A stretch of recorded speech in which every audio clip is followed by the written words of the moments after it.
দিনটি ছিল শনিবার। হ্যাঁ জানি অনেকটাই লেট আপলোড, কি করব একটু বিজি ছিলাম তাই প্রপার ভিডিও দিতে পারিনি। আসলে কোনো জিনিসে ইন্টারেস্ট তখনই আসে যখন তুমি সেখান থেকে কিছু অ্যাচিভ করবে। কিছু কি গেস করতে পারছো? হ্যাঁ ঠিকই গেস করেছো, বাট এই বিষয়ে পরে কথা বলা যাবে। আজ হাতে একদম টাইম ছিল না, অফিস থেকে তাড়াতাড়ি বাড়ি ফিরে চটপট রেডি হয়ে গিয়েছিলাম কারণ আজ শনিশ্বরের পুজো ছিল। আমি আর মা দুজনেই উপোস করেছিলাম তাই দুজনে একসাথেই পুজো দিতে গেছিলাম। আর এখানে মা দেখো ঠাকুরদেরকে কত সুন্দরভাবে ভক্তি দিয়ে মালা পরিয়ে দিচ্ছে। আমি ভগবানের কাছে এটাই প্রে করব যেন আমার মায়ের মনস্কামনা পূরণ করে। আর এই ছিল আমাদের পাড়ার মন্দির। কিছু বৌদি কাকিমাদের সাথে আমিও ছিলাম পুজোতে, আমরা একসাথে সবাই পুজো দিয়েছি।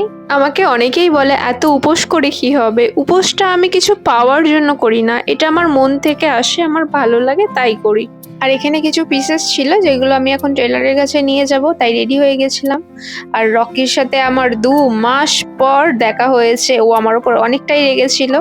যাই হোক, ওকে একটু ম্যানেজ করে কিছুটা ওকে আদর করে তারপরে বাড়ি ফিরতে হয়েছিল কারণ অনেকটাই রাত হয়ে গিয়েছিল। আর বাড়ি ফিরে নিরামিষ আলুর দমের সাথে লুচি খাওয়া শেষ করলাম। ব্যাস আজ এইটুখানি থাক, টাটা।